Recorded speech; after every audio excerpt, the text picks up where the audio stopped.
Eluru parliament నియోజకవర్గ TDP MP అభ్యర్థిగా పుట్టా Mahesh Yadav nomination దాఖలు చేశారు. టీడీపీ కార్యకర్తలతో భారీ ర్యాలీగా వెళ్లి ఆయన నామినేషన్ వేశారు. పోలవరం ప్రాజెక్టు నిర్వాసితులకు న్యాయం చేయాలంటే తనను గెలిపించాలని ఆయన కోరారు. ఏలూరు పార్లమెంటులో ఆంధ్రప్రదేశ్ జీవనాడి పోలవరం ప్రాజెక్టు పూర్తి చేయాలంటే కూటమి ప్రభుత్వం అధికారంలోకి రావాల్సిన అవసరం ఉందని తెలిపారు. చేసాము. ఇవాళ ర్యాలీ కూడా అందరు కూడా జనాలు ఈ ర్యాలీని చాలా సక్సెస్ఫుల్ చేశారు. 7 కాన్స్టిట్యున్సీ నుంచి వచ్చిన ప్రజలందరికీ కూడా నా నమస్కారాలు.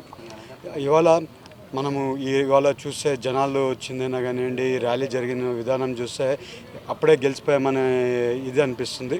ఇవాళ ఎట్టి పరిస్థితిలో ఎన్డీఏ కూటమిని గెలిపేయాలని అందరు జనాలు కూడా డిసైడ్ అయి ఉన్నారు. అది ఇవాళ ర్యాలీలో కనబడింది.